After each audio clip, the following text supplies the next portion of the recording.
1 2 3 4 ಅಂತ ಎಸ್ಸತಿ ಪಾಕನ round ಹೊಡೆದ್ರಿ. 92.7 big F ನ ಕೇಳ್ತಾ ಇದ್ದೀರಾ. ಗುಡ್ ಮಾರ್ನಿಂಗ್, ಸುಪ್ರಭಾತ ಸಮಯ. ಇದು ನಿಮ್ಮ ರಾಶ್ಮಿ ನಾನಿದ್ದೀನಿ. ಇವತ್ತು ನವರಾತ್ರಿಯ ಮೊದಲ ದಿನ, ಪಾಡ್ಯದ ದಿನ. ಇವತ್ತು ನಮ್ಮಮ್ಮ ಆಗ್ಲೇ ಮನೆ ಫುಲ್ಲು ಗೊಂಬೆ ಕೂಡಿಸ್ಬಿಟ್ಟಿದ್ದಾರೆ. ಯಪ್ಪ, ಡೈನಿಂಗ್ ಹಾಲಲ್ಲಿ ಕಾಲಿಡಕ್ಕಾಗಲ್ಲ. ಒಂದ್ ಕಡೆ ಪಾರ್ಕ್ ಅಂತೆ, ಒಂದ್ ಕಡೆ ಮದ್ವೆ ಗೊಂಬೆಗಳು, ಒಂದ್ ಕಡೆ ದಶಾವತಾರ ಸೆಟ್ಟು, ರಾಮ ಲಕ್ಷ್ಮಣ ಅಂತ ಒಂದು ಕುದುರೆನೂ ಬಿಟ್ಟಿಲ್ಲ ನಮ್ಮಮ್ಮ. ಎಲ್ಲಾ ಗೊಂಬೆಗಳನ್ನು ತಂದು ಕೂಡಿಸ್ಬಿಟ್ಟಿದ್ದಾರೆ. ಜೊತೆಗೆ ಮುದ್ದಾಗಿರುವಂತ ಪಟ್ಟದ ಅಲಂಕಾರದ ಗೊಂಬೆಗಳು, ಪಟ್ಟದ ಗೊಂಬೆಗಳು. ಇದೆಲ್ಲ ನಮ್ಮನೆಯಲ್ಲಿ ನಡೀತಾ ಇರುವಂತಹ ನವರಾತ್ರಿಯ ಆಚರಣೆಗಳು ಶುರು ಆಗ್ಬಿಟ್ಟಿದೆ. ಸುಪ್ರಭಾತದಲ್ಲಿ ನಿಮ್ಮನೆಲ್ಲೂ ಗೊಂಬೆ ಕೂಡಿಸಿದಿರಾ? ಹೆಂಗ್ ಶುರು ಆಗಿದೆ ನವರಾತ್ರಿ ಹಬ್ಬ?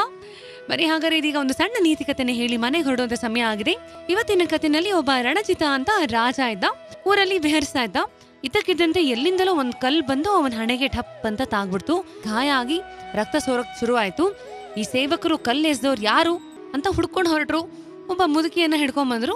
ಅವಳು ನಡಕ್ತಾ ತಪ್ಪನ ಒಪ್ಕೊಂಡ್ಲು. ಕ್ಷಮಿಸ್ಬೇಕು ಮಹಾರಾಜ, ಈ ಮಗು ದಿನ ಇಡೀ ಹಸ್ದಿತ್ತು, ಬೇಲದ ಹಣ್ಣನ್ನ ಕೀಳ್ಬೇಕು ಅಂತ ಕಲ್ಲೆಸ್ದೆ, ಆ ಕಲ್ ನಿಮಗ್ ಬಿದ್ಬಿಡ್ತು ಅಂತ. ರಾಜನ್ ಸೇವಕನನ್ನ ಹತ್ರಕ್ಕೆ ಕರೆದು ಹೇಳ್ತಾನೆ, ಇವಳಿಗೆ 1,000 ರೂಪಾಯಿನ ಕೊಟ್ ಕಳ್ಸಿ ಅಂತ. ಆಗ ಸೇವಕ ಆಶ್ಚರ್ಯದಿಂದ ಕೇಳ್ದ, ಅಯ್ಯೋ, ಕಲ್ಲಿಂದ ಹೊಡೆದಂತ ಅಪರಾಧಕ್ಕೆ ಈ ಸನ್ಮಾನವೇ ಅಂತ. ಆಗ ರಾಜ ಹೇಳ್ತಾನಂತೆ, ಇದನ್ನ ತಿಳಿ, ಒಂದು ಕಲ್ಲಿನಿಂದ ಹೊಡೆದ್ರು ಆ ಮೂಕ ವೃಕ್ಷವೇ ಹಣ್ಣನ್ನ ಕೊಡತ್ತಂತೆ.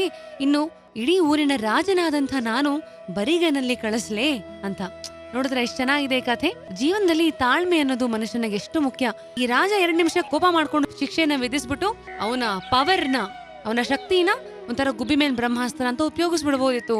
ಆದ್ರೆ ಒಂದೇ ಒಂದು ಕಲ್ಲು, ಮೂಕ ವೃಕ್ಷನೇ ಕಲ್ಲು ಎಸ್ದಾಗ ಒಂದು ಹಣ್ಣು ಕೊಡ್ಬೇಕಾದ್ರೆ ರಾಜನಾದ ನಾನು ಕೊಡ್ಬೋದಲ್ವಾ ಅಂತ.